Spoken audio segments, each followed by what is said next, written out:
നമ്മൾ കഴിഞ്ഞ ക്ലാസ്സിൽ ഡിസ്കസ് ചെയ്തത് ഒന്ന് ക്രിസ്റ്റൽ ലാറ്റിസ്, രണ്ടാമതായിട്ട് യൂണിറ്റ് സെൽ. ഇന്നത്തെ ക്ലാസ്സിൽ നമ്മൾ ഡിസ്കസ് ചെയ്യാവുന്നത് ക്ലോസ് പാക്കിംഗ് ഇൻ സോളിഡ്സ്. നിങ്ങൾക്ക് അതുമായി ബന്ധപ്പെട്ട ചെറിയൊരു റൈറ്റപ്പ് അവിടെ കാണാം, ഒന്ന് വായിച്ചു നോക്കാം.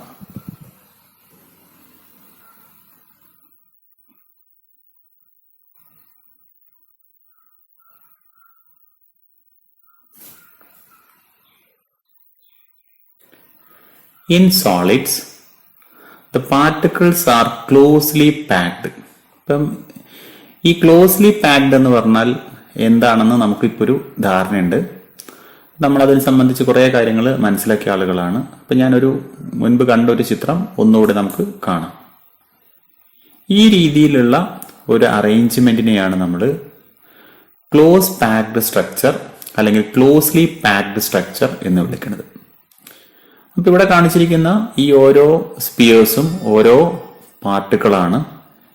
ഈ പാർട്ടിക്കിൾസിനിടയിൽ മിനിമം വേക്കൻറ്റ് സ്പേസ് വെച്ചുകൊണ്ട് പാർട്ടിക്കിൾസിനെ അറേഞ്ച് ചെയ്തിരിക്കുന്നതിനെയാണ് നമ്മൾ എന്ത് പറയുന്നത്, ക്ലോസ് പാക്ഡ് സ്ട്രക്ചർ എന്ന് പറയുന്നത്.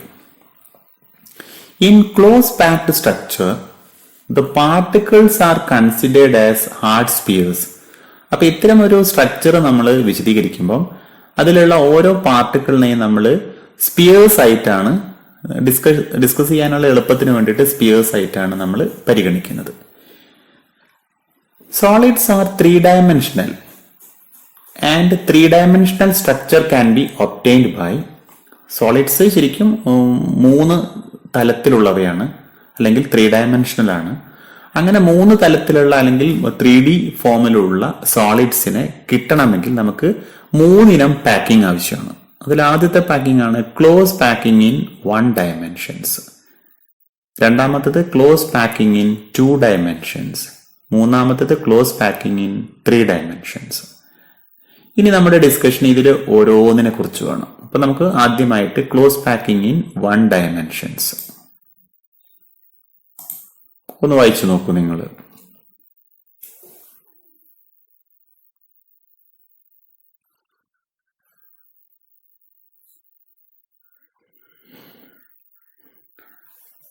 Close packing in 1 dimensions. Here the spheres are arranged in a row touching each other. അപ്പൊ ഇവിടെ നിങ്ങൾക്ക് നോക്കിയാൽ കാണാം, സ്പിയേഴ്സ് ഇങ്ങനെ ഒന്നിനോട് അടുപ്പിച്ച് മറ്റത് ഇങ്ങനെ വെച്ചിരിക്കുകയാണ്. In this arrangement, each sphere is in contact with 2 adjacent spheres. ഇവിടെ പറഞ്ഞാല് ഇവിടെ ഓരോ സ്പിയർ പരിശോധിച്ചാലും അതിനോട് തൊട്ടിട്ട് 2 സ്പിയേഴ്സ് ഉണ്ടാവും, 2 പാർട്ടിക്കിൾസ് ഉണ്ടാവും. ഇവിടെ നമുക്ക് കാണാതെ ഈ 2 അറ്റങ്ങളിൽ കാണാത്തത് നമ്മൾ ഇങ്ങോട്ട് എക്സ്റ്റെൻഡ് ചെയ്യാത്തതുകൊണ്ടാണ്. മറ്റുള്ള ഏത് പാർട്ടിക്കിൾ എടുത്താലും ഇപ്പൊ ഇതെടുത്താൽ 1, 2, ഇതെടുത്താൽ 1, 2, ഇതെടുത്താൽ 1, 2, ഏത് പാർട്ടിക്കിൾ എടുത്താലും അതിനോട് ചേർന്നിട്ട് അല്ലെങ്കിൽ അതിന് തൊട്ടുകൊണ്ട് 2 പാർട്ടിക്കിൾസിനെ നമുക്ക് കാണാൻ പറ്റും. ഇത്തരത്തിലുള്ള ഒരു അറേഞ്ച്മെന്റിൽ നമ്മൾ പറയും കോർഡിനേഷൻ നമ്പർ 2 ആണെന്ന് പറയും. അപ്പൊ എന്താണ് കോർഡിനേഷൻ നമ്പർ? നമ്മുടെ ഇങ്ങനെയുള്ള ഒരു ക്ലോസ് പാക്കിങ്ങിൽ ഒരു പാർട്ടിക്കിളിനോട് എത്ര മറ്റു പാർട്ടിക്കിൾസ് ടച്ച് ചെയ്തിരിക്കുന്നു അതിനെയാണ് നമ്മൾ കോർഡിനേഷൻ നമ്പർ എന്ന് പറയുന്നത്. ഇവിടുത്തെ കോർഡിനേഷൻ നമ്പർ എത്രയാണ്? 2 ആണ്. അപ്പൊ അതിവിടെ അതിന്റെ വിശദീകരണങ്ങളൊക്കെ അടുത്തൊരു സ്ലൈഡിലുണ്ട്, നമുക്കത് കാണാം. The number of nearest neighbors of a particle is called its coordination. അതാണ് കോർഡിനേഷൻ നമ്പർ. അപ്പൊ ഈ പാർട്ടിക്കിൾസിനോട് 1, 2 പാർട്ടിക്കിൾസ്, ഈ ഒരു പാർട്ടിക്കിളിനോട് 1, 2. അപ്പോൾ ഇവിടെ നോക്കിയാൽ നമുക്ക് കാണാൻ 2 പാർട്ടിക്കിൾസ് ഏതൊരു പാർട്ടിക്കിളിനോടും ഇമ്മീഡിയറ്റ് കോൺടാക്ട് ഉള്ളതായിട്ട് കാണാൻ പറ്റും. അങ്ങനെ ആവുമ്പോൾ നമ്മൾ പറയും കോർഡിനേഷൻ നമ്പർ എത്രയാണ്? 2 ആണ്. ഇതിൽ നിന്ന് പരീക്ഷയ്ക്ക് വലിയൊരു ചോദ്യങ്ങളൊന്നും വരാൻ സാധ്യതയില്ല. വളരെ എന്താ പറയുക, റെയർ ചാൻസ് എന്ന് പറയുന്നത് എന്താണ് കോർഡിനേഷൻ നമ്പർ എന്ന് ചോദിക്കാം. കോർഡിനേഷൻ നമ്പർ എന്താണ്? The number of nearest neighbors of a particle is called its coordination. ഇനി നമ്മുടെ 1 dimensional പാക്കിങ്ങിൽ കോർഡിനേഷൻ നമ്പർ എത്രയാണെന്ന് ചോദിക്കാം, 2. 2 ചോദ്യങ്ങളെ നമുക്ക് ഇതിൽ നിന്നും പ്രതീക്ഷിക്കേണ്ടതുള്ളൂ. അടുത്തത് ക്ലോസ് പാക്കിംഗ് ഇൻ 2 dimensions. ഒന്ന് വായിച്ചു നോക്കൂ നിങ്ങൾ.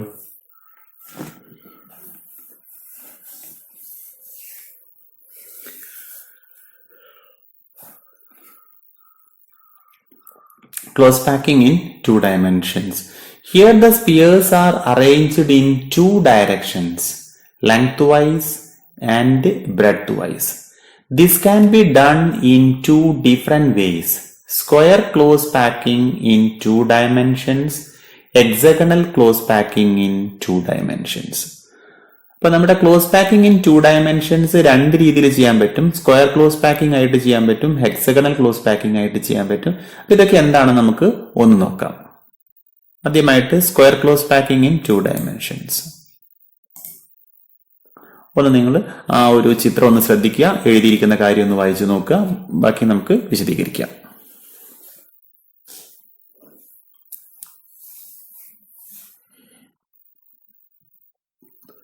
Square close packing in 2 dimensions. Here the spheres of second row are placed exactly above those of the first row. ഇവിടെ ഇതാണ് നമ്മുടെ ഫസ്റ്റ് റോ എന്ന് പറയുന്നത്. അതിന് തൊട്ട് മേലെയായിട്ടാണ് സെക്കൻഡ് റോ, അതിന് തൊട്ട് മേലെയായിട്ടാണ് തേർഡ് റോ, അതിന് മേലെയായിട്ട് ഫോർത്ത് റോ, അതിന് മേലെ ഫിഫ്ത്ത് റോ, അങ്ങനെ പോകും. അപ്പൊ ഈ രീതിയിൽ അറേഞ്ച് ചെയ്യുന്നതിനെയാണ് നമ്മൾ സ്ക്വയർ ക്ലോസ് പാക്കിംഗ് എന്ന് വിളിക്കുന്നത്. ഇനി ഇവിടെ നിങ്ങൾക്ക് ഇതിന്റെ കോർഡിനേഷൻ നമ്പർ ഒന്ന് കണ്ടുപിടിക്കാൻ പറ്റുമോ? അപ്പൊ നമുക്ക് നോക്കാം. ഈ ഒരു പാർട്ടിക്കിൾ എടുക്കാം, അതിന്റെ കോർഡിനേഷൻ നമ്പർ 1 2 3 4. ഇതിന്റെ അത് എടുത്തു നോക്കാം, 1 2 3 4. ഈ ഒരു പാർട്ടിക്കിളിനോട് എത്ര പാർട്ടിക്കിൾസ് കോണ്ടാക്ട് ഉണ്ട് നോക്കാം, 1 2 3 4. അപ്പൊ ഏതൊരു പാർട്ടിക്കിൾ എടുത്താലും ഇവിടുത്തെ കോർഡിനേഷൻ നമ്പർ എത്രയായിട്ട് വരും? 4 ആയിട്ട് വരും. ഇനി നമുക്ക് മറ്റൊരു കാര്യം കൂടെ ഇവിടെ കാണാൻ പറ്റും. ഇങ്ങനെ നമ്മൾ കോർഡിനേഷൻ നമ്പർ കണക്കാക്കാൻ വേണ്ടിയിട്ട് പരിഗണിച്ച പാർട്ടിക്കിൾസിന്റെ സെന്റേഴ്സ് ഒന്ന് നോക്കുക. അപ്പൊ ഈ ഒരു പാർട്ടിക്കിളിന്റെ കോർഡിനേഷൻ നമ്പർ കാണാൻ വേണ്ടി നമ്മൾ പരിഗണിക്കുന്ന പാർട്ടിക്കിൾസ് ആണ് ഒന്നിത്, രണ്ടാമത്തേത്, മൂന്നാമത്തേത്, നാലാമത്തേത്. ഈ പാർട്ടിക്കിൾസിന്റെ സെന്റേഴ്സ് ജോയിൻ ചെയ്യുമ്പം ഉണ്ടോ, ഈ സെന്റേഴ്സ് ഇങ്ങനെ ജോയിൻ ചെയ്യുമ്പം നമുക്ക് എന്ത് കിട്ടുന്നു? ഒരു സ്ക്വയർ കിട്ടുന്നു. അപ്പൊ ഇങ്ങനെ സ്ക്വയർ കിട്ടുന്നത് കൊണ്ടാണ് ഇതിനെന്ത് പേര് വിളിക്കുന്നത്? സ്ക്വയർ ക്ലോസ് പാക്കിംഗ് എന്ന് വിളിക്കുന്നത്. അപ്പൊ ഈ കാര്യങ്ങളൊക്കെ ഒരു റൈറ്റപ്പ് ആയിട്ട് ഇവിടെ കൊടുത്തിട്ടുണ്ട്, നിങ്ങൾക്കൊന്ന് വായിച്ചു നോക്കാം.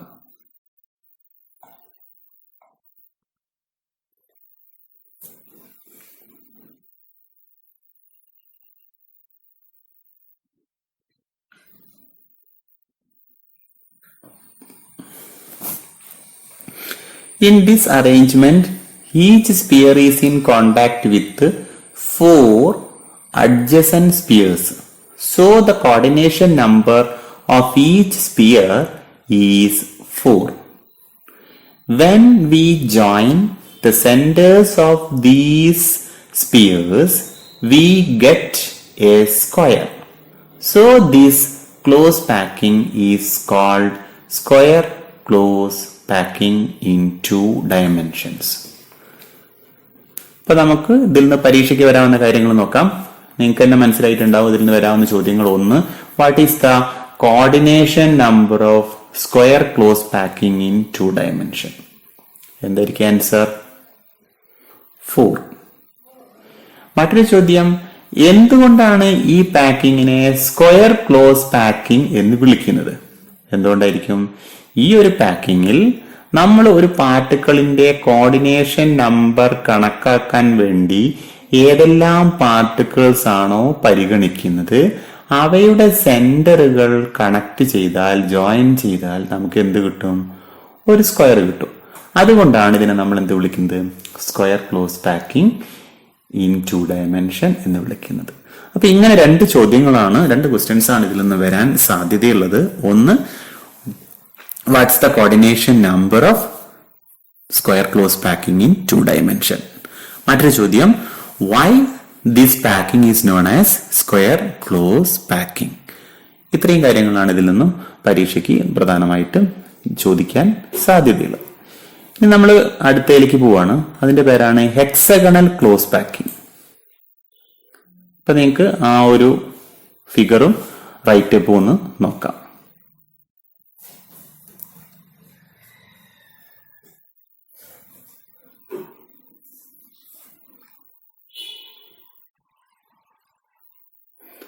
Hexagonal close packing in 2 dimensions.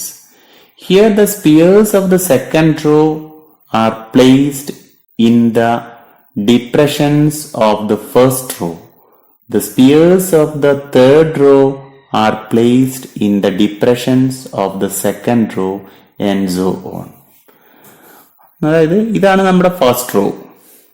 ഈ ഫസ്റ്റ് റോന്റെ ഡിപ്രഷനിലേക്കാണ്, ഇതിന് ഈ ഒരു സ്പേസിനെയാണ് ഡിപ്രഷൻ, ഒരു വിടവ്. ആ ഡിപ്രഷനിലാണ് സെക്കൻഡ് റോ വരുന്നത്. കണ്ടോ, ഈ ഒരു ഡിപ്രഷനിലാണ് സെക്കൻഡ് റോ വരുന്നത്. ഇവിടെ കണ്ടില്ലേ, ഈ സെക്കൻഡ് റോ ഡിപ്രഷനിലാണ് ആര് വരുന്നത്, തേർഡ് റോ വരുന്നത്. കണ്ടില്ലേ, തേർഡ് റോ വരുന്നത്. തേർഡ് റോന്റെ ഡിപ്രഷനിലാണ് ആര് വരുന്നത്, ഫോർത്ത് റോ വരുന്നത്. ഫോർത്ത് റോ വരുന്നത്. അപ്പോൾ ഈ രീതിയിലുള്ള ഒരു പാക്കിങ്ങിനെയാണ് നമ്മൾ എന്ത് വിളിക്കുന്നത്, ഹെക്സഗണൽ ക്ലോസ് പാക്കിംഗ്. ഇനി ഇതിൽ നമ്മൾ തൊട്ട് മുൻപ് കണ്ടതുപോലെ ഇവിടുത്തെ കോർഡിനേഷൻ നമ്പർ എത്രയാന്ന് നോക്കാം. ഈ ഒരു പാർട്ടിക്കിൾ എടുക്കുക. അപ്പൊ അതിന്റെ ഇമീഡിയറ്റ് കോണ്ടാക്ട്സ് 1, 2, 3, 4, 5, 6. ഇനി ഇവിടെ ഒരു പാർട്ടിക്കിൾ എടുത്തു നോക്കുക. ഈ ഒരു 1 എടുത്താൽ 1, 2, 3, 4, 5, 6. അപ്പൊ ഇവിടുത്തെ കോർഡിനേഷൻ നമ്പർ എത്രയാണ്, 6. ഇനി എന്തുകൊണ്ടായിരിക്കും ഇതിനെ ഹെക്സഗണൽ ക്ലോസ് പാക്കിംഗ് എന്ന് വിളിക്കുന്നത്? ഈ ചിത്രത്തിൽ നിന്ന് തന്നെ നമുക്കത് മനസ്സിലാക്കാം. ഈ ഒരു പാർട്ടിക്കിളിന്റെ കോർഡിനേഷൻ നമ്പർ കണക്കാക്കാൻ നമ്മൾ എത്ര പാർട്ടിക്കിൾസിനെയാണോ പരിഗണിച്ചത് അവയുടെ സെന്റേഴ്സ് ജോയിൻ ചെയ്യുമ്പം നമുക്ക് എന്ത് കിട്ടുന്നു, ഒരു ഹെക്സഗൺ കിട്ടുന്നു. കണ്ടോ, ഹെക്സഗൺ കിട്ടുന്നു. ഇങ്ങനെ ഹെക്സഗൺ കിട്ടുന്നത് കൊണ്ടാണ് ഇതിനെന്ത് വിളിച്ചത്, ഹെക്സഗണൽ ക്ലോസ് പാക്കിംഗ് എന്ന് വിളിച്ചത്. അപ്പൊ ഈ കാര്യങ്ങളൊക്കെ താഴേക്ക് കൊടുത്തിട്ടുണ്ട്, നിങ്ങൾക്കൊന്ന് വായിച്ചു നോക്കാം.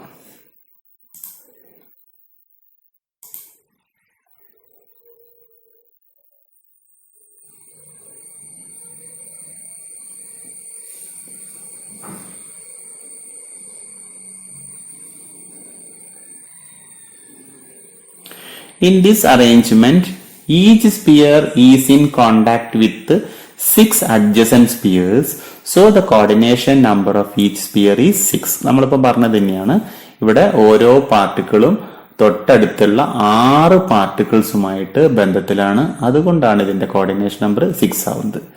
Next point, when we join the centers of these spheres, we get a hexagon. ഇവിടെ നമ്മൾ ഇവയുടെ സെന്റേഴ്സ് ജോയിൻ ചെയ്യുന്ന സമയത്ത് നമുക്കൊരു ഹെക്സഗൺ കിട്ടുന്നു, ഞാൻ പറഞ്ഞതാണ്. അതുകൊണ്ടാണ് ഇതിനെ ഈ പാക്കിങ്ങിനെ എന്ത് വിളിക്കുന്നത്, ഹെക്സഗണൽ ക്ലോസ് പാക്കിംഗ് എന്ന് വിളിക്കുന്നത്. ഇതുമായി ബന്ധപ്പെട്ട മറ്റൊരു പോയിന്റ് കൂടെ നമുക്ക് മനസ്സിലാക്കാനുണ്ട്.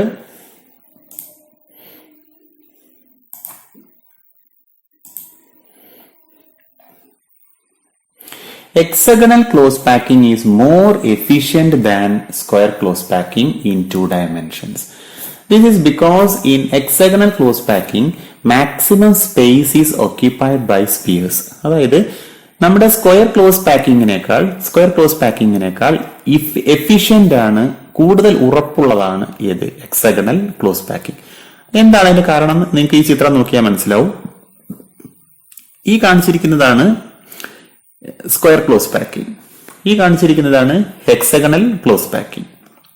ഇവിടെ നിങ്ങൾക്ക് നോക്കിയാൽ കാണാം, പാർട്ടിക്കിൾസിന്റെ ഇടയിൽ ഇഷ്ടം പോലെ സ്പേസ് ഉണ്ട്, വേക്കന്റ് സ്പേസ് ഉണ്ട്. കാണുന്നില്ലേ? ഇതൊക്കെ ഒരു വേക്കന്റ് സ്പേസ് ആയിട്ടാണ് നമ്മൾ മനസ്സിലാക്കേണ്ടത്. ഇഷ്ടം പോലെ വേക്കന്റ് സ്പേസ് ഉണ്ട്. എന്നാൽ ഇവിടെയും വേക്കന്റ് സ്പേസ് ഉണ്ട്, പക്ഷെ അത്രയില്ല, വളരെ കുറവാണ്. ഇവിടുത്തെ വേക്കന്റ് സ്പേസ് കാണുന്നില്ല നിങ്ങൾ, വളരെ കുറവാണ്. അപ്പൊ വേക്കന്റ് സ്പേസ് കുറവുള്ളത് കൊണ്ട് ഹെക്സഗണൽ ക്ലോസ് പാക്കിംഗ് ആണ് സ്ക്വയർ ക്ലോസ് പാക്കിങ്ങിനേക്കാൾ എഫിഷ്യന്റ്. അപ്പൊ ഇവിടെ നിന്ന് കുറെ ചോദ്യങ്ങൾക്ക് സാധ്യതയുണ്ട്. അപ്പൊ അതൊക്കെ നമുക്ക് ഓരോന്നോരോന്നായിട്ട് നോക്കാം. ഒന്നാമതായിട്ട് ഇതിൽ ചോദിക്കാവുന്നത്, what is the coordination number of hexagonal close packing in 2 dimension? അപ്പൊ നമുക്ക് ആൻസർ ചെയ്യാവുന്നത് 6. ഇനി മറ്റൊരു ചോദ്യം, എന്തുകൊണ്ടാണ് ഈ പാക്കിങ്ങിനെ ഹെക്സഗണൽ ക്ലോസ് പാക്കിംഗ് എന്ന് വിളിക്കുന്നതെന്നാണ്. അതിനുള്ള ആൻസർ എന്താണ്? അവിടത്തെ ഏതൊരു പാർട്ടിക്കിളുടെയും തൊട്ടടുത്തുള്ള 6 പാർട്ടിക്കിൾസിന്റെ സെന്റേഴ്സിന് നമ്മൾ ജോയിൻ ചെയ്താൽ നമുക്കൊരു ഹെക്സഗൺ കിട്ടും. അതുകൊണ്ടാണ് ഇതിനെ നമ്മൾ ഹെക്സഗണൽ ക്ലോസ് പാക്കിംഗ് എന്ന് വിളിക്കുന്നത്. പിന്നെ ചോദിക്കാവുന്നത്, square close packing, hexagonal close packing, ഇതിൽ ആരാണ് കൂടുതൽ എഫിഷ്യന്റ്? നമുക്ക് ആൻസർ പറയാം, ഹെക്സഗണൽ ക്ലോസ് പാക്കിംഗ് ആണ് എഫിഷ്യന്റ്. പിന്നെ ചോദിക്കാവുന്ന ഒരു ചോദ്യം, എന്തുകൊണ്ടാണ് hexagonal close packing square close പാക്കിങ്ങിനേക്കാൾ എഫിഷ്യന്റ് ആവുന്നത്? അതിനുള്ള ആൻസർ ഇതാണ്, ഹെക്സഗണൽ ക്ലോസ് പാക്കിങ്ങിൽ വേക്കന്റ് സ്പേസ് കുറവാണ് സ്ക്വയർ ക്ലോസ് പാക്കിങ്ങിനേക്കാൾ. അപ്പൊ ഇങ്ങനെ 4 ചോദ്യങ്ങൾക്കാണ് ഇതിൽ നിന്നും സാധ്യതയുള്ളത്. അപ്പൊ ഇത്രയുമാണ് നമുക്ക് 2 dimensional പാക്കിങ്ങിൽ നിന്നും മനസ്സിലാക്കാനുള്ളത്. ഇനി നമുക്ക് പഠിക്കാനുള്ളത് എന്താണ്? Close packing in 3 dimensions. ഇതാണ് പ്രധാനപ്പെട്ടത്. ഇതാണ് യഥാർത്ഥത്തിലുള്ള പാക്കിംഗ്. മറ്റേതൊക്കെ ഇതിന്റെ സ്റ്റെപ്പ് ബൈ സ്റ്റെപ്പ് ആയിട്ട് നമ്മൾ ചെയ്തു എന്നേ ഉള്ളൂ. ഇനിയുള്ളതാണ് യഥാർത്ഥ പാക്കിംഗ്. നിങ്ങൾക്കൊന്ന് വായിച്ചു നോക്കാം.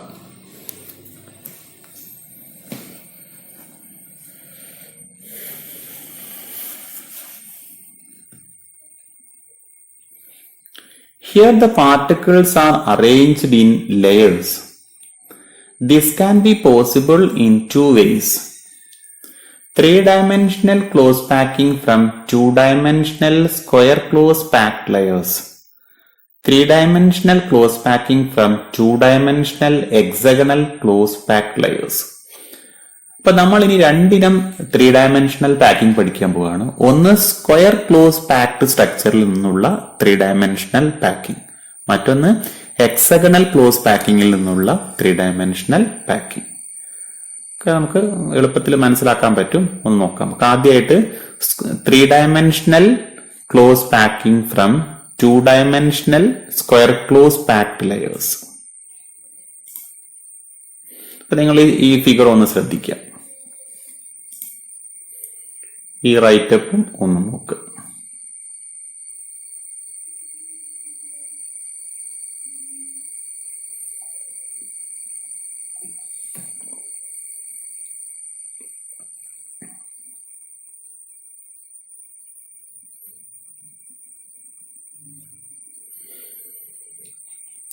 Here the spheres of the second layers are placed exactly above those of the first layers. എന്താ അങ്ങനെ പറഞ്ഞാൽ ഇതാണ് നമ്മുടെ first layer, square close packed സ്ട്രക്ചറിന്റെ ഫസ്റ്റ് ലെയർ. ഇത് സെക്കൻഡ് ലെയർ. അപ്പൊ ഈ ഫസ്റ്റ് ലെയറിന്റെ തൊട്ട് മേലെയാണ് സെക്കൻഡ് ലെയർ വരുന്നത്. സെക്കൻഡ് ലെയറിന്റെ തൊട്ട് മേലെയാണ് തേർഡ് ലെയർ. തേർഡ് ലെയറിന്റെ മേലെ ഫോർത്ത് ലെയർ, അങ്ങനെ പോകും.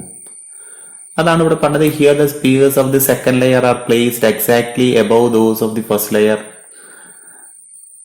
ഇനി ഈ ഇങ്ങനെയുള്ള ഒരു അറേഞ്ച്മെന്റ് പ്രത്യേകത, in this arrangement spheres of both layers are perfectly aligned horizontally as well as vertically. നമ്മളിങ്ങനെ ഹൊറിസോണ്ടലായിട്ട് നോക്കിയാലും വെർട്ടിക്കലായിട്ട് നോക്കിയാലും ഇതിന്റെ പാർട്ടിക്കിൾസ് വളരെ കൃത്യമായിട്ട് അലൈൻ ചെയ്തതായിട്ട് നമുക്ക് കാണാൻ പറ്റും. ഇതില് അതാണ് ഇവിടെ എഴുതിയിരിക്കുന്നത്. In this arrangement spheres of both layers are perfectly aligned horizontally as well as vertically. അടുത്തത് the spheres of the third layer are placed exactly above those of the second layer and so on. നമ്മൾ പറഞ്ഞത് തന്നെയാണ്. രണ്ടാമത്തെ മേലെ മൂന്നാമത്തേത്, മൂന്നാമത്തെ മേലെ നാലാമത്തേത്, അങ്ങനെ വെച്ച് പോകുന്നു. ഇനി അടുത്തത്, if the arrangement of the spheres in the first layer is denoted as A, all the layers are of A type. അതായത് നമ്മൾ ഇതില് ഈ ഒന്നാമത്തെ ലെയറിനെ എ എന്ന് വിളിക്കുകയാണെങ്കിൽ രണ്ടാമത്തെ ലെയറിനെയും എ എന്ന് വിളിക്കാം. എന്തുകൊണ്ടാണ് അങ്ങനെ വിളിക്കുന്നത്? ഒന്നാമത്തെ ലെയർ പോലെ തന്നെയാണ് രണ്ടാമത്തെ ലെയർ. അങ്ങനെയാണെങ്കിൽ മൂന്നാമത്തേനെയും നമുക്ക് എ എന്ന് വിളിക്കാം, നാലാമത്തേനെയും നമുക്ക് എ എന്ന് വിളിക്കാം, ഇതിലുള്ള എല്ലാ ലെയേഴ്സിനെയും എ എന്ന് വിളിക്കാം. അതുകൊണ്ടാണ് ഇവിടെ പറയുന്നത് this arrangement forms A type pattern. അപ്പൊ നമ്മുടെ 3 dimensional close packing from 2 dimensional square close packed layers makes A type pattern. അങ്ങനെ പറയാൻ എന്താ കാരണം? ഇവിടെയുള്ള എല്ലാ ലെയേഴ്സും ഒരേപോലെയാണ്, ഒരു വ്യത്യാസവും ഇല്ല. The lattice thus generated is the simple cubic lattice and its unit cell is the primitive cubic unit cell. അതായത് എങ്ങനെയാണെങ്കിൽ ഇവിടെ ഉണ്ടാവുന്ന ക്രിസ്റ്റൽ ലാറ്റിസിനെ വിളിക്കുന്ന പേരാണ് സിമ്പിൾ ക്യൂബിക് ലാറ്റിസ്. ഇതിന്റെ യൂണിറ്റ് സെൽ എങ്ങനെയായിരിക്കും? ഒരു സിമ്പിൾ ക്യൂബിക് യൂണിറ്റ് സെൽ ആയിരിക്കും. അതാണ് ഇവിടെ കാണിച്ചിരിക്കുന്നത്.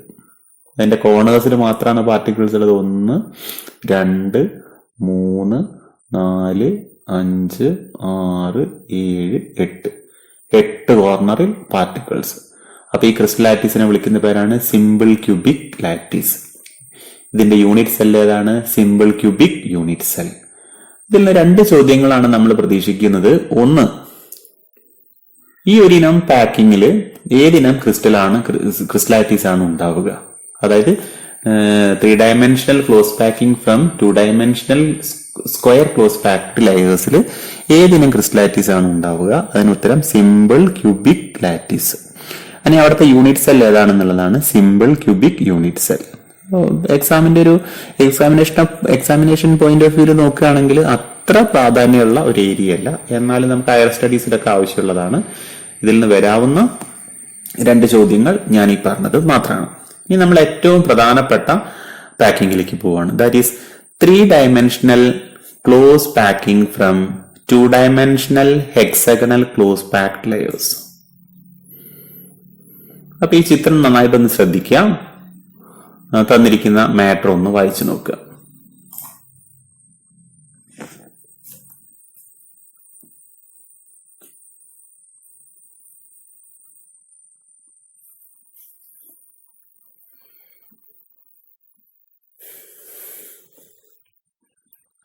Three-dimensional close packing from 2-dimensional hexagonal close packed layers. Here the first layer is arranged as hexagonal manner. അപ്പൊ നിങ്ങൾക്ക് ഇവിടെ കുറെ സർക്കിൾസ് കാണാം. ഇതിൽ അല്പം ഫെയ്ഡ് ആയിട്ട് കാണിച്ചിരിക്കുന്ന റെഡ് സർക്കിൾ ആണ് ഞാൻ ഫസ്റ്റ് ലെയർ ആയിട്ട് എടുക്കുന്നത്. ഇതാണ് ഫസ്റ്റ് ലെയർ. ഇതൊക്കെ ഫസ്റ്റ് ലെയർ ആണ്. കുറച്ച് ഫെയ്ഡ് ചെയ്തിട്ടുള്ള റെഡ് സർക്കിൾസ്, ഇതൊക്കെ ഫസ്റ്റ് ലെയർ പാർട്ടിക്കിൾ ആയിട്ടാണ് ഞാൻ ഇനി അങ്ങോട്ട് എക്സ്പ്ലെയിൻ ചെയ്യാം. കാണുന്നില്ലേ? ഇതൊക്കെ ഫസ്റ്റ് ലെയർ പാർട്ടിക്കിൾസ് ആണ്. ഈ കാണിച്ചിരിക്കുന്നത് ഫസ്റ്റ് ലെയർ പാർട്ടിക്കിൾസ് ആണ്. ഇതൊക്കെ ഫസ്റ്റ് ലെയർ പാർട്ടിക്കിൾസ് ആണ്. ഈ കാണിച്ചിരിക്കുന്നതൊക്കെ അതേപോലെ ഈ കാണിച്ചിരിക്കുന്നത്. ഇനി കുറച്ചൊരു ഡാർക്ക് റെഡ് കളറിൽ കാണുന്നത് ഇതാണ് സെക്കൻഡ് ലെയർ പാർട്ടിക്കിൾസ്. ഈ ഡാർക്ക് റെഡ് സർക്കിൾസ് ആണ് സെക്കൻഡ് ലെയർ പാർട്ടിക്കിൾസ്. കണ്ടോ? ഇനി എന്താണ് ഇവിടെ എഴുതിയിരിക്കുന്നത്? Second layer is placed above the depressions of the first layer. അതായത് ഈ സെക്കൻഡ് ലെയർ പാർട്ടിക്കിൾ വരുന്നത് ഈ ഫസ്റ്റ് ലെയറിന്റെ ഡിപ്രഷനിലാണ്. അപ്പൊ ഈ 3 പാർട്ടിക്കിൾസ് നമുക്ക് പരിഗണിക്കാം ആദ്യമായിട്ട്. ഇതൊരു ഫസ്റ്റ് ലെയർ പാർട്ടിക്കിൾ, ഇത് മറ്റൊരു ഫസ്റ്റ് ലെയർ പാർട്ടിക്കിൾ, ഇത് മൂന്നാമത്തെ ഫസ്റ്റ് ലെയർ പാർട്ടിക്കിൾ. അപ്പൊ ഇവർ ചേരുന്ന സമയത്ത് ഒരു ഡിപ്രഷൻ ഉണ്ടാവുന്നുണ്ട്, ഒരു സ്പേസ് ഉണ്ടാവുന്നുണ്ട്. ആ സ്പേസിലേക്കാണ്, അല്ലെങ്കിൽ ആ സ്പേസിന് മുകളിലാണ് ആര് വരുന്നത്? നമ്മുടെ സെക്കൻഡ് ലെയർ പാർട്ടിക്കിൾ വരുന്നത്. വേറെ ഒന്ന് എടുത്തു നോക്കാം. അത് തന്നെ വേണമെന്നില്ല. അവിടേക്ക് ഒരു ഫസ്റ്റ് ലെയർ പാർട്ടിക്കിൾ, ഇത് സെക്കൻഡ് ഫസ്റ്റ് ലെയർ പാർട്ടിക്കിൾ, ഇത് മൂന്നാമത്തെ ഫസ്റ്റ് ലെയർ പാർട്ടിക്കിൾ. അപ്പൊ അവിടെ ഒരു ചെറിയൊരു ഗ്യാപ്പ് ഉണ്ടാവുന്നു. ആ ഗ്യാപ്പിലേക്കാണ് നമ്മുടെ സെക്കൻഡ് ലെയർ പാർട്ടിക്കിൾ വരുന്നത്. അതാണ് ഇവിടെ എഴുതിയിരിക്കുന്നത്. The second layer is placed above the depressions of the first layer. On placing the second layer there arise 2 type of voids, vacant spaces above the second layer, tetrahedral voids and octahedral voids. അപ്പൊ ഇവിടെ നിങ്ങൾക്ക് കുറെ T ഒക്കെ കാണാം, കുറെ ടീകൾ കാണാം, കുറെ ഓകൾ കാണാം, ടി ഒ ഒക്കെ കാണാം. എന്താണ് ഈ ടിയും ഓയും? അതായത് നമ്മളിവിടെ ഒരു ഫസ്റ്റ് ലെയറിന്റെ മേലെ സെക്കൻഡ് ലെയർ പാർട്ടുകൾ വെക്കുമ്പോൾ അതൊക്കെ ഇടയിൽ ഒരു ചെറിയ സ്പേസ് ഉണ്ടാവും, ഒരു വോയിഡ്, ഒരു വേക്കന്റ് സ്പേസ് ഉണ്ടാവും. ആ വേക്കന്റ് സ്പേസ് ആണ് നമ്മളിവിടെ ടി ആയിട്ട് കൊടുത്തിരിക്കുന്നത്. അതേപോലെ തന്നെ ഈ ടിയെ പോലെ തന്നെ മറ്റൊരു വേക്കന്റ് സ്പേസ് ഉണ്ടാവുന്നുണ്ട്, അതിനെയാണ് നമ്മൾ ഓന്ന് കൊടുത്തത്. അപ്പൊ ടിയെ നമ്മൾ ടെട്രാഹീഡ്രൽ വോയിഡ്സ് എന്നും ഓയെ നമ്മൾ ഒക്ടാഹീഡ്രൽ വോയിഡ്സ് എന്നും വിളിക്കും. അപ്പൊ ഇതൊന്ന് കുറച്ചുകൂടെ ഒന്ന് വിശദാക്കാൻ വേണ്ടിയിട്ട് ഞാൻ ഈ ചിത്രം ഉപയോഗിക്കാം. ഇവിടേക്ക് നോക്കൂ നിങ്ങൾ. ഈ ബ്ലൂ സർക്കിൾസ് ഫസ്റ്റ് ലെയർ ആണ്. ഈ ബ്ലൂ സർക്കിൾസ് ഫസ്റ്റ് ലെയർ ആണ്. ഈ റെഡ് സർക്കിള് സെക്കൻഡ് ലെയർ ആണ്. അപ്പൊ ഈ ഫസ്റ്റ് ലെയർ പാർട്ടിക്കിൾസും സെക്കൻഡ് ലെയർ പാർട്ടിക്കിൾസും കൂടെ ചേരുമ്പോൾ ഇത് കുറച്ച് നിങ്ങളൊന്ന് ഇമാജിൻ ചെയ്യണം. വേണമെങ്കിൽ വീട്ടിൽ നമ്മുടെ ചെറുനാരങ്ങയോ അല്ലെങ്കിൽ തക്കാളിയോ അല്ലെങ്കിൽ അങ്ങനെയുള്ള എന്തെങ്കിലും ഒരു സ്പെറിക്കലായുള്ള സാധനങ്ങൾ ചേർത്ത് നോക്കുമ്പോൾ നിങ്ങൾക്ക് നന്നായിട്ട് മനസ്സിലാവും. അപ്പൊ ഇങ്ങനെ 4 പാർട്ടിക്കിൾസ് ചേരുമ്പം അതിനിടയിൽ അതിനുള്ളിൽ ഒരു സ്പേസ് രൂപപ്പെടും. ആ സ്പേസിനെ നമ്മൾ വിളിക്കുന്ന പേരാണെന്ത്? വോയിഡ്സ് എന്നാണ് അതിനെ വിളിക്കുക. രണ്ടിനം വോയിഡ്സ് ആണുള്ളത്. അതിൽ ഒന്നാമത്താണ് ടെട്രാഹീഡ്രൽ വോയിഡ്സ്, രണ്ടാമത്താണ് ഒക്ടാഹീഡ്രൽ വോയിഡ്സ്. ഇപ്പൊ ഇവിടെ കാണിച്ചിരിക്കുന്നത് നമ്മൾ വിളിക്കുന്ന പേരാണ് ടെട്രാഹീഡ്രൽ വോയിഡ്സ്. എന്തുകൊണ്ടാണ് നമ്മൾ ടെട്രാഹീഡ്രൽ വോയിഡ്സ് എന്ന് വിളിക്കുന്നത്? ഇങ്ങനെ 4 പാർട്ടിക്കിൾസ് ചേരുമ്പം, ശ്രദ്ധിച്ച് കേൾക്കണേ, ഇങ്ങനെ 4 പാർട്ടിക്കിൾസ് ചേരുമ്പം ആ 4 പാർട്ടിക്കിൾസിന്റെ സെന്ററുകൾ വരുന്നത് ഒരു ടെട്രാഹീഡ്രന്റെ 4 കോർണറിലേക്കാണ്. 1, 2, 3, 4. ഈ 4 കോർണറിലാണ് പാർട്ടിക്കിൾസിന്റെ സെന്റർ വരിക. ഇവിടെ ഒരു സെന്റർ വരും, ഇവിടെ ഒരു സെന്റർ, ഇവിടെ ഒരു സെന്റർ, ഇവിടെ ഒരു സെന്റർ. അങ്ങനെ ഒരു ടെട്രാഹീഡ്രന്റെ 4 കോർണറുകളിൽ പാർട്ടിക്കിൾസ് വരുന്ന സമയത്ത് അതിനിടയിൽ ഉണ്ടാവുന്ന സ്പേസിനെയാണ്, വേക്കന്റ് സ്പേസിനെയാണ് നമ്മൾ എന്ത് വിളിക്കുക? Tetrahedral void or tetrahedral hole എന്ന് വിളിക്കുന്നത്. ഇനി അതേപോലെയുള്ള മറ്റൊരു വോയിഡ് ആണ് ഒക്ടാഹീഡ്രൽ വോയിഡ്. ഇവിടെ നിങ്ങൾക്ക് ഈ ബ്ലൂ കളറിൽ കാണിച്ചിരിക്കുന്നത് നമ്മുടെ ഫസ്റ്റ് ലെയർ ആണ്, അങ്ങനെ വിചാരിക്കാം. തിരിച്ചും പറയാട്ടോ, ഒരു കുഴപ്പമൊന്നുമില്ല. ഈ റെഡ് സർക്കിളിൽ കാണിച്ചിരിക്കുന്നത് സെക്കൻഡ് ലെയർ ആണ്. അപ്പൊ ഇവരും 6 എണ്ണം ചേരുമ്പോൾ അതിനിടയിൽ ഒരു സ്പേസ് ഉണ്ടാവും. അത് നമുക്ക് മനസ്സിലാവാൻ വേണ്ടി ഈ ചിത്രം ഉപയോഗിക്കാം. ഇത് സെക്കൻഡ് ലെയർ ആണ്, ഇത് ഫസ്റ്റ് ലെയർ ആണ്. ഇവരിങ്ങോട്ട് ചേരുന്ന സമയത്ത് അതിനുള്ളിൽ ഒരു സ്പേസ് ഉണ്ടാവും. ആ സ്പേസിനെ വിളിക്കുന്ന പേരാണ് എന്ത്? Octahedral void. ഇനി എന്തുകൊണ്ടാണ് ഇത് നമ്മൾ ഒക്ടാഹീഡ്രൽ വോയിഡ് എന്ന് വിളിക്കുന്നത്? ഈ രീതിയിൽ നമ്മുടെ പാർട്ടിക്കിൾസ് വരുമ്പം ആ പാർട്ടിക്കിൾസിന്റെ സെന്റർ വരുന്നത് ഒരു ഒക്ടാഹീഡ്രന്റെ കോർണറിലാണ്. ഒരു കോർണറാണ് ഈ കാണിച്ചിരിക്കുന്നത്, മറ്റൊരു കോർണർ, വേറൊരു കോർണർ. എന്താ, ഇതൊക്കെ കോർണറുകളാണ്. ഈ കോർണറുകളിലാണ് ഈ പാർട്ടിക്കിൾസിന്റെ സെന്ററുകൾ വരുന്നത്. അതുകൊണ്ട് ഇതിനിടയിൽ ഉണ്ടാവുന്ന വോയിഡിനെ വിളിക്കുന്ന പേരാണെന്ത്? Octahedral voids. ഈ ടെട്രാഹീഡ്രൽ വോയിഡ്സും ഒക്ടാഹീഡ്രൽ വോയിഡ്സും നമ്മുടെ ക്രിസ്റ്റലൈൻ സബ്സ്റ്റൻസസിന്റെ മോളിക്കുലർ ഫോർമുലയൊക്കെ കണക്കാക്കുന്നതിൽ നമ്മളെ വളരെയധികം സഹായിക്കുന്ന ഒന്നാണ്. അപ്പൊ അതുകൊണ്ട് അതിനെ സംബന്ധിച്ച് കുറച്ചുകൂടെ കാര്യങ്ങൾ നമുക്ക് മനസ്സിലാക്കേണ്ടതുണ്ട്. നമുക്ക് അടുത്ത സ്ലൈഡിൽ നോക്കാം.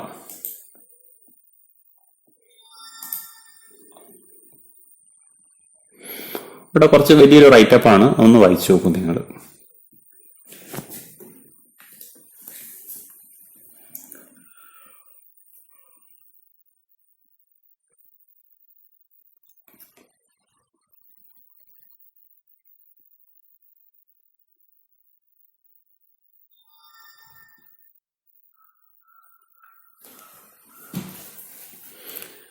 ഇതിൽ കുറെ കാര്യങ്ങൾ ഞാൻ പറഞ്ഞു കഴിഞ്ഞു തന്നെയാണ്. Interstitial voids.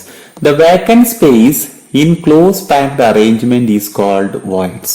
അതായത് ഒരു ക്ലോസ് പാക്ഡ് സ്ട്രക്ചറിലുള്ള ഒഴിഞ്ഞ സ്ഥലങ്ങളെ, വേക്കന്റ് സ്പേസുകളെ നമ്മൾ വിളിക്കുന്ന പേരാണ് വോയിഡ്സ്.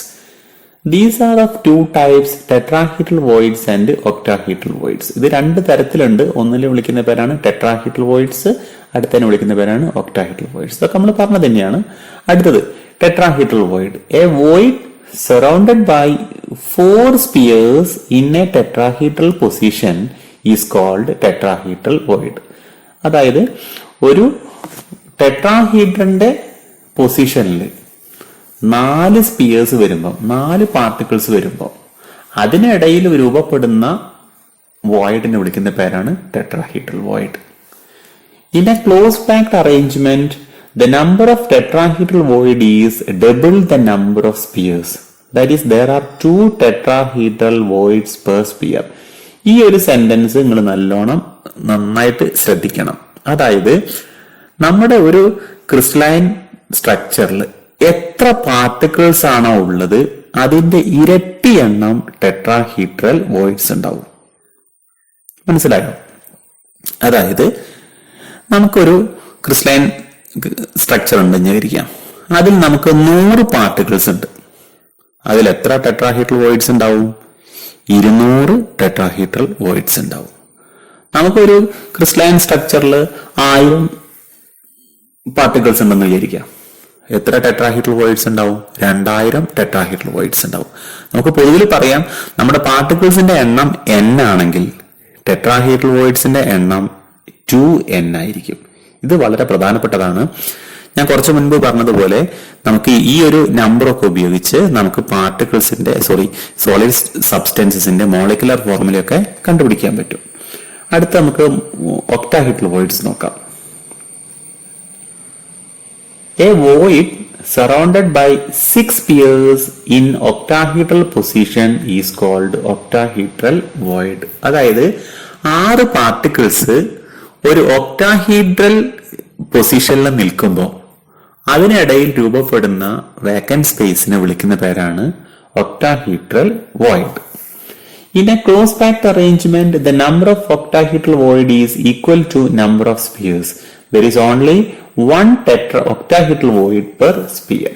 അതായത് തൊട്ട് മുൻപ് നമ്മൾ പറഞ്ഞു ഒരു സബ്സ്റ്റൻസിൽ അല്ലെങ്കിൽ ഒരു ക്രിസ്റ്റലാറ്റിസിൽ n നമ്പർ ഓഫ് പാർട്ടിക്കിൾസ് ഉണ്ടെങ്കിൽ 2n number of tetrahedral voids ഉണ്ടാവും. അതേപോലെ ഒക്ടാഹീഡ്രൽ വോയിഡ്സിന്റെ എണ്ണം പറയുകയാണെങ്കിൽ എത്ര പാർട്ടിക്കിൾസ് ആണോ ഉള്ളത് അത്രയും ഒക്ടാഹീഡ്രൽ വോയിഡ്സ് ഉണ്ടാവും. നമുക്ക് 10 പാർട്ടിക്കിൾസ് ആണുള്ളതെങ്കിൽ 10 ഒക്ടാഹീഡ്രൽ വോയിഡ്സ് ഉണ്ടാവും. നമുക്ക് 25 പാർട്ടിക്കിൾസ് ആണുള്ളതെങ്കിൽ 25 ഒക്ടാഹീഡ്രൽ വോയിഡ്സ് ഉണ്ടാവും. ചുരുക്കി പറയുകയാണെങ്കിൽ n നമ്പർ ഓഫ് പാർട്ടിക്കിൾസ് ആണെങ്കിൽ n number of octahedral voids ഉണ്ടാവും. ഈ ഒരു സംഗതി നിങ്ങൾ നന്നായിട്ട് പഠിച്ചു വെക്കണം. അതായത് when n is the number of particles then n is the number of octahedral voids and 2n is the number of tetrahedral voids. ഈ ഒരു സംഗതിയെ അടിസ്ഥാനമാക്കിയിട്ട് നമുക്ക് ഒരു ക്രിസ്റ്റലൈൻ സബ്സ്റ്റൻസിന്റെ മോളിക്കുലർ ഫോർമുലയൊക്കെ കണ്ടുപിടിക്കാൻ പറ്റും. അത് വെച്ചിട്ടുള്ള പ്രോബ്ലംസ് ഒക്കെ തന്നെ നമുക്ക് നിരവധി ഇതിൽ വരാറുണ്ട്. അപ്പൊ ഇതിൽ വന്നിട്ടുള്ള 1-2 പ്രോബ്ലംസ് നമുക്ക് നോക്കാം.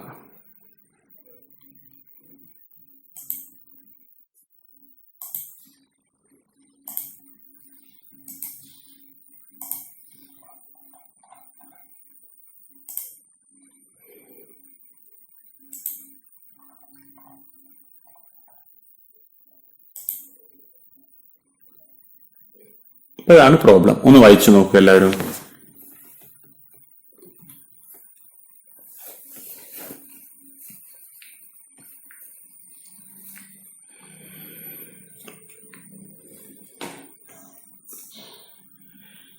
A compound is formed by 2 elements, X and Y.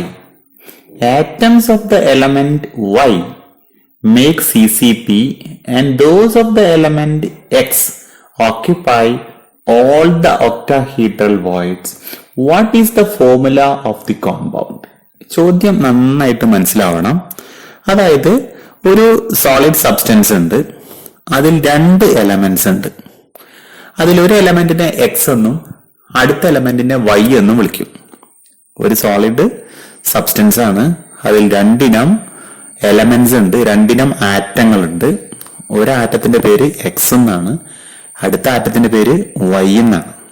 ഇതിൽ വൈ എന്ന് പറയുന്ന ആറ്റമാണ് അതിന്റെ ക്രിസ്റ്റലാറ്റിസ് രൂപപ്പെടുത്തുന്നത്. അതായത് അതിന്റെ ബിൽഡിംഗ് ബ്ലോക്ക് ആയിട്ട് മാറുന്നത്, അല്ലെങ്കിൽ ഓരോ അതിന്റെ ക്ലോസ് പാക്കിങ്ങിൽ വരുന്നത് ആരാണ്? വൈ എന്ന് പറയുന്ന എലമെന്റ് ആണ്. അപ്പൊ എക്സ് എന്താ ചെയ്യുന്നത്? ഇങ്ങനെ വൈ ക്ലോസ് പാക്കിങ്ങിലേക്ക് പോകുമ്പം ആ സമയത്ത് അതിനിടയിൽ ചെറിയ വേക്കന്റ് സ്പേസുകളൊക്കെ രൂപപ്പെടും.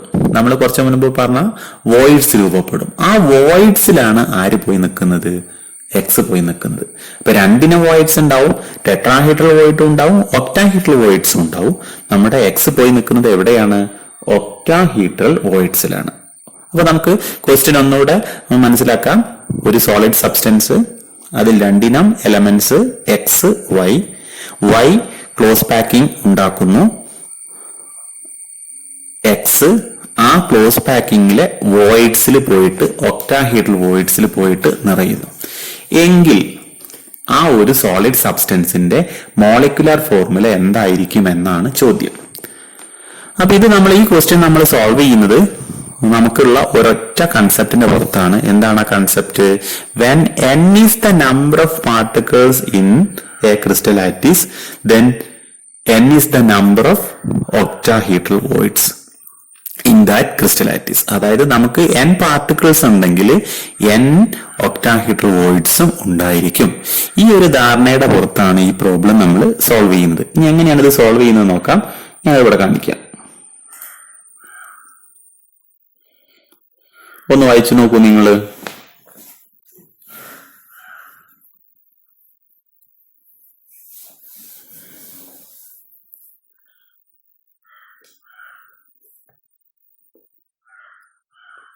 Since X occupy all the octahedral voids. ഇപ്പൊ നമ്മൾ പറഞ്ഞിട്ടുണ്ട് എക്സ് എവിടെ പോയി നിറയും?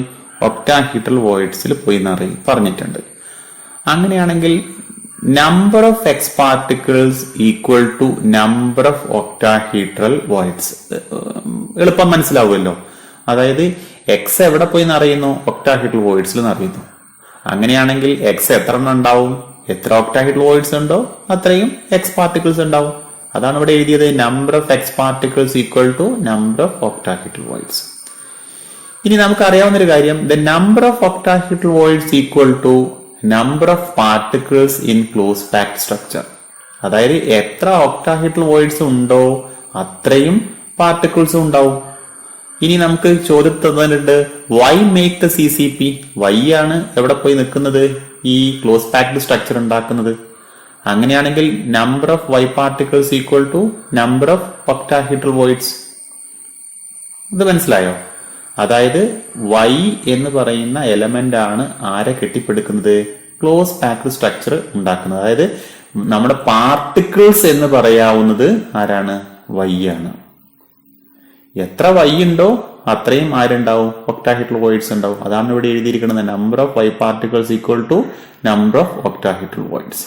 That is number of y particle equal to number of x particles. അതെങ്ങനെയാണ് കിട്ടിയത്? number of y particle equal to number of octahedral voids. number of octahedral equal to number of x particles. അപ്പോൾ നമുക്ക് എങ്ങനെ ചുരുക്കി എഴുതാം? number of y particle equal to number of x particles. So the ratio between x and y, x is to y, that is equal to 1 is to 1. So the molecular formula is x1 y1. ചുരുക്കി പറഞ്ഞാൽ നമുക്ക് എന്ത് പറയാം? Molecular formula എന്തായിരിക്കും? XY. ഒരുപാട് തവണ പരീക്ഷയ്ക്ക് വന്നിട്ടുള്ള ഒരു ചോദ്യമാണിത്. എല്ലാവർക്കും മനസ്സിലായോ? ഞാൻ ഒന്നുകൂടെ പറയാം. നമുക്ക് ക്വസ്റ്റ്യൻ പേപ്പറിൽ തന്നിട്ടുള്ളത് എക്സ് പാർട്ടിക്കിൾസ് എവിടെ പോയി നിറയുന്നു? ഒക്ടാഹീഡ്രൽ വോയിഡ്സിൽ നിറയുന്നു. അപ്പൊ എത്ര ഒക്ടാഹീഡ്രൽ വോയിഡ്സ് ഉണ്ടോ അത്രയും എക്സ് പാർട്ടിക്കിൾസ് ഉണ്ടാവും. ക്ലിയർ ആയില്ലേ? അടുത്തത് നമുക്ക് പറയുന്ന കാര്യം എന്താണ്? എത്ര ഒക്ടാഹീഡ്രൽ വോയിഡ്സ് ഉണ്ടോ അത്രയും പാർട്ടിക്കിൾസ് ഉണ്ടാവും. ഇവിടെ പാർട്ടിക്കിൾസ് ആയിട്ട് ആരാണ് നിൽക്കുന്നത്? വൈ ആണ്. അപ്പൊ number of Y particle equal to number of octahedral voids. Number of octahedral equal to number of X particles. In short, number of y particle equal to number of x particles. So the ratio in between x and y, x is to y equal to 1 is to 1. So the molecular formula is x1 y1, that is xy. ഇനി നമുക്ക് മറ്റൊരു ചോദ്യം നോക്കാം.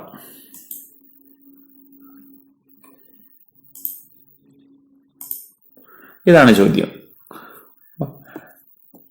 ഒന്ന് വായിച്ചു നോക്കൂ നിങ്ങൾ.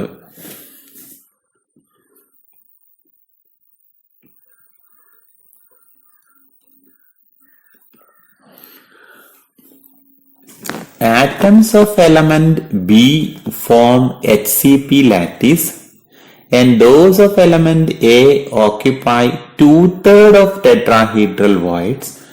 Then what's the formula of compound formed by the elements A and B? അതായത് ഒരു ക്രിസ്റ്റൈൻ സബ്സ്റ്റൻസ് രൂപപ്പെട്ടിട്ടുണ്ട്. അതിൽ ഏതെല്ലാം എലമെന്റ്സ് ആണുള്ളത്? എയും ബിയും. അതിൽ ബി എന്ന് പറയുന്നതാണ് ക്ലോസ് പാക്കിങ്ങിൽ വരുന്നത്. അതാണ് HCP ലാറ്റിസ് എന്ന് പറയുന്നത്, ഹെക്സഗണൽ ക്ലോസ് പാക്കിംഗ്. ബി ആണ് ക്ലോസ് പാക്കിങ്ങിൽ വരുന്നത്. അപ്പൊ നമ്മുടെ എയോ?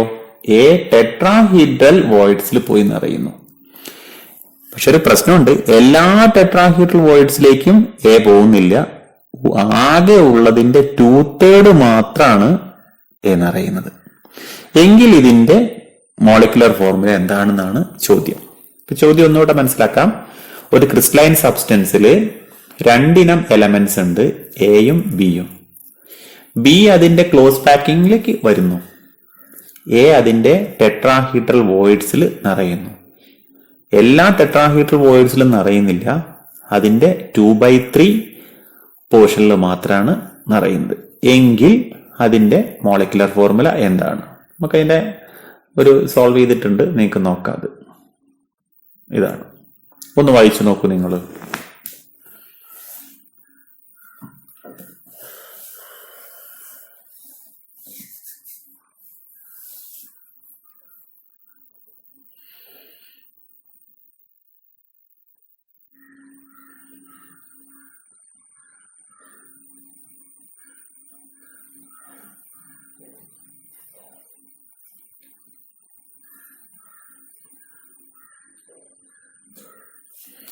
ഞാനൊന്ന് എക്സ്പ്ലെയിൻ ചെയ്യാം.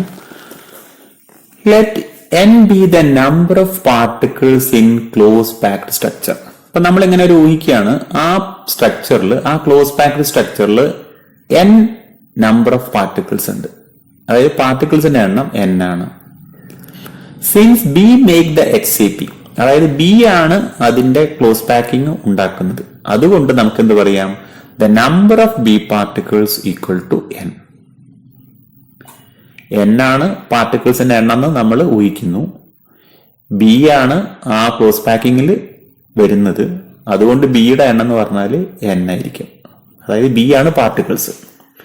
ഇനി we know that the number of tetrahedral voids equal to 2 into number of particles in the close packed structure. ഇത് നമുക്ക് അറിയാവുന്ന ഒരു കാര്യമാണ്, നമ്മൾ പഠിച്ചതാണ്. എത്ര പാർട്ടിക്കിൾസ് ഉണ്ടോ അതിന്റെ ഇരട്ടിയാണ് ടെട്രാഹീഡ്രൽ വോയിഡ്സ്. അങ്ങനെയാണെങ്കിൽ ഇവിടെ എത്ര ടെട്രാഹീഡ്രൽ വോയിഡ്സ് ഉണ്ടാവും? The number of tetrahedral void equal to 2n. അതെങ്ങനെയാണ് കിട്ടിയത്? n ആണ് പാർട്ടിക്കിൾസിന്റെ എണ്ണം, ഇവിടെ n ആണ് പാർട്ടിക്കിൾസിന്റെ എണ്ണം, അപ്പൊ അതുകൊണ്ട് ടെട്രാഹീഡ്രൽ വോയിഡ്സിന്റെ എണ്ണം 2n. ഇനി ഇത് നമ്മുടെ ക്വസ്റ്റ്യനിൽ തന്നതാണ്. A occupies 2/3 portion of the tetrahedral voids. അതായത് ആകെയുള്ള ടെട്രാഹീഡ്രൽ വോയിഡ്സിന്റെ 2/3 പോർഷൻ എ ഓക്യുപ്പൈ ചെയ്യുന്നു. ആകെ എത്രയാണോ ടെട്രാഹീഡ്രൽ വോയിഡ്സ് ഉള്ളത് അതിന്റെ 2/3 പോർഷൻ എ ഓക്യുപ്പൈ ചെയ്യും.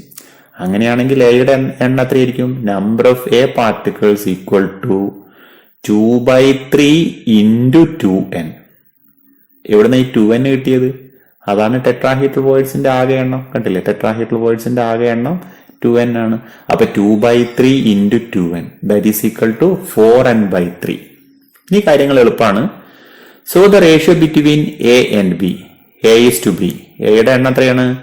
4n/3 ഈസ് ടു ബിയുടെ എണ്ണം എത്രയാണ്? ബിയുടെ എണ്ണം n ആണ്. അപ്പൊ 4n/3 ഈസ് ടു n.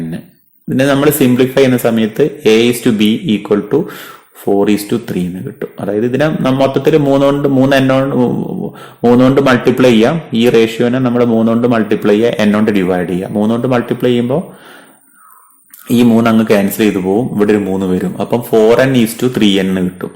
പിന്നെ n കൊണ്ട് ഡിവൈഡ് ചെയ്യുമ്പോൾ 4ഉം 3ഉം കിട്ടും. അപ്പം മോളിക്കുലർ ഫോർമുല നമുക്ക് എഴുതാം A4B3. ക്ലിയർ ആയോ എല്ലാവർക്കും? അപ്പോൾ ഒന്ന് വായിച്ചു നോക്കിയാൽ നിങ്ങൾക്കത് മനസ്സിലാവും.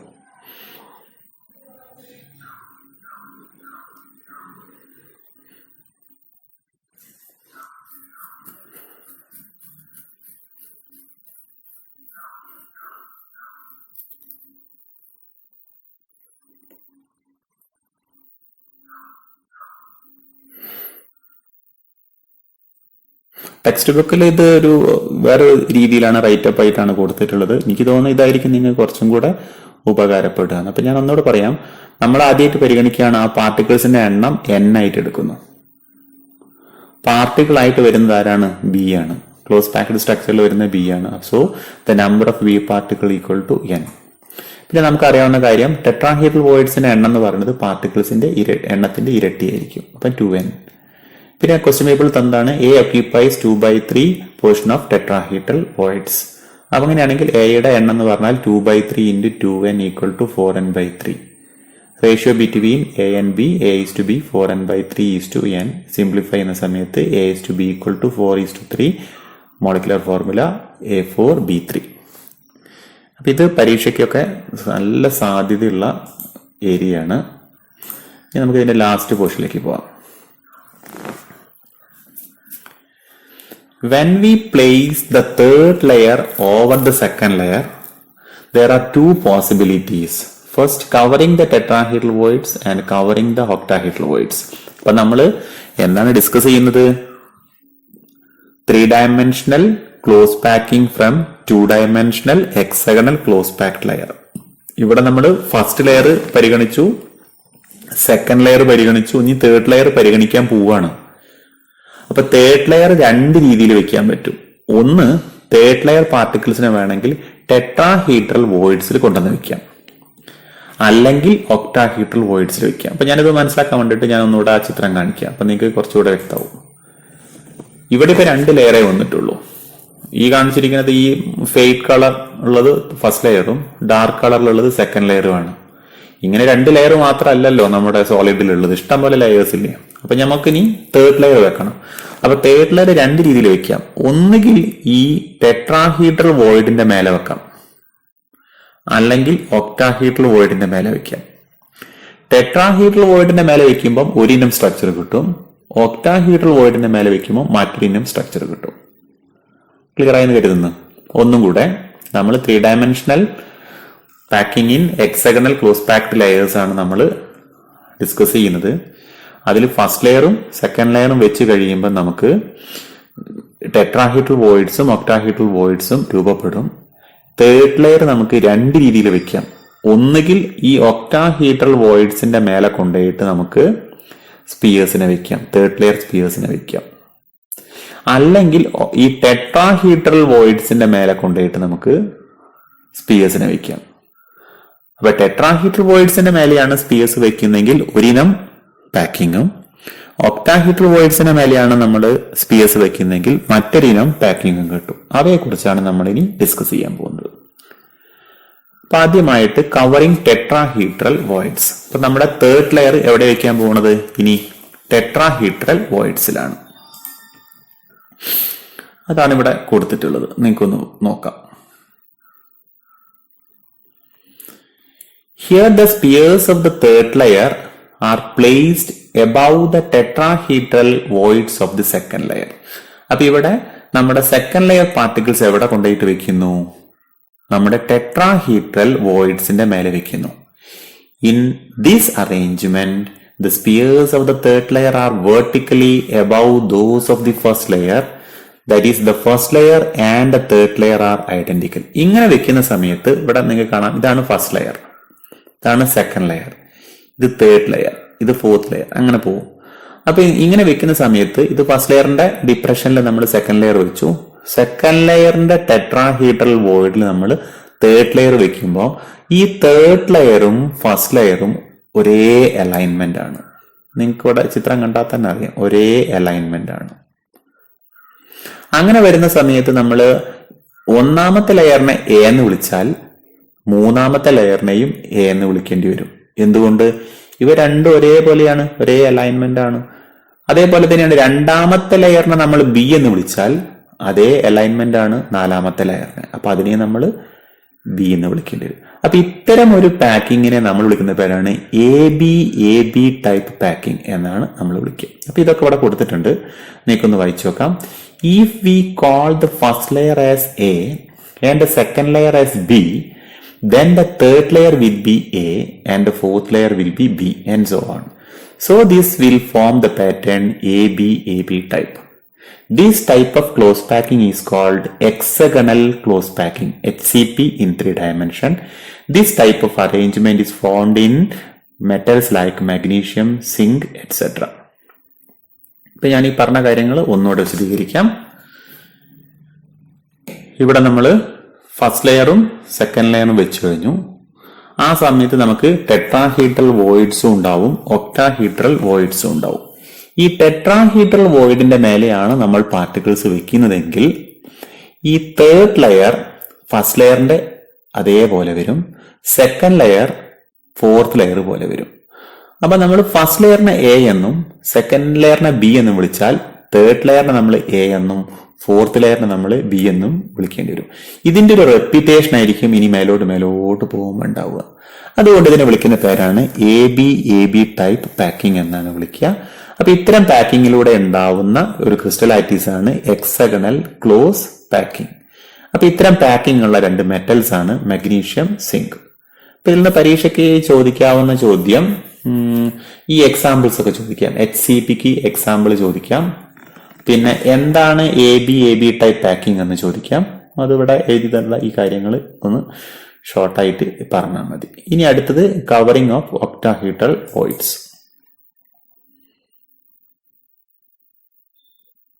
ഒന്ന് വായിച്ചു നോക്കൂ നിങ്ങൾ.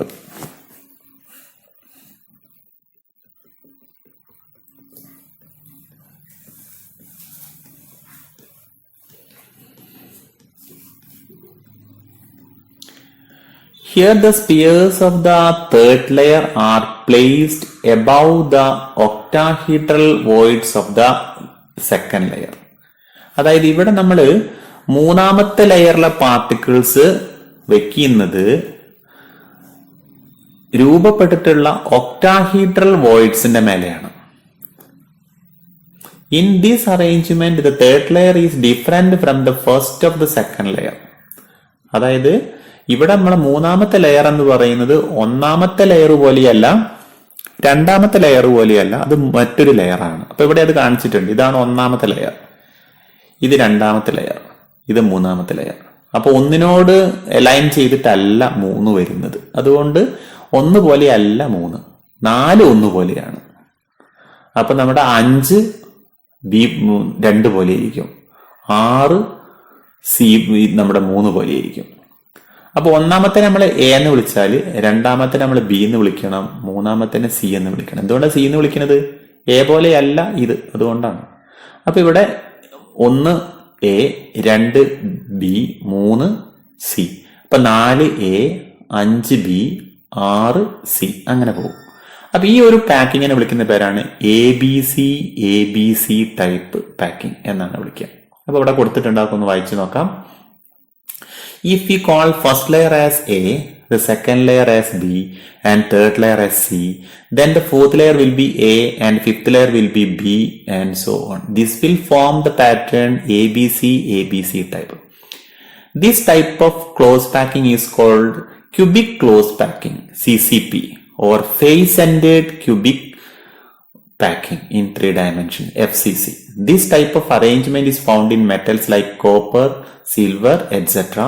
In both HCP and CCP, 74% of available space is occupied by spheres, so both are equally efficient. അതായത് ഇനി നമ്മുടെ തൊട്ട് മുൻപ് പഠിച്ച HCP ആണെങ്കിലും ഇപ്പൊ നമ്മൾ ഡിസ്കസ് ചെയ്തിട്ടുള്ള CCP ആണെങ്കിലും അതിന്റെ എഫിഷ്യൻസി എന്ന് പറയുന്നത് 74% ആണ്. അതിനുള്ള നമ്മുടെ CCPക്കുള്ള എക്സാമ്പിൾസ് ഇവിടെ കൊടുത്തിട്ടുണ്ട്, കോപ്പറും സിൽവറും ആണ്. ഇനി in both HCP and CCP, each sphere is in contact with 12 adjacent spheres. Thus the coordination number in both HCP and CCP is 12. അപ്പൊ ഇവിടെ രണ്ടിടത്ത് നോക്കിയാലും നമുക്ക് അതിന്റെ എന്താണ് കോർഡിനേഷൻ നമ്പർ എന്ന് പറയുന്നത് 12 ആയിട്ടാണ് നമുക്ക് കാണുന്നത്. അതിന്റെ കോർഡിനേഷൻ നമ്പർ 12 ആണ്. അപ്പൊ ഇത് എങ്ങനെയാണ് 12 കിട്ടുന്നത് എന്നുള്ളത് ഞാൻ ഇവിടെ വിശദീകരിക്കുന്നില്ല, കാരണം അത് അല്പൊരു പ്രയാസമുള്ള കാര്യമാണ്. നിങ്ങൾക്ക് ടെക്സ്റ്റ് ബുക്കിൽ അതിന്റെ ഒരു ചിത്രമുണ്ട്, അത് വെച്ച് നിങ്ങൾക്ക് നോക്കിയാൽ നിങ്ങൾക്ക് അതിന്റെ ഒരു എങ്ങനെയാണ് ആ 12 എന്നുള്ള ഒരു സംഖ്യ കിട്ടുന്നതെന്ന് മനസ്സിലാവും.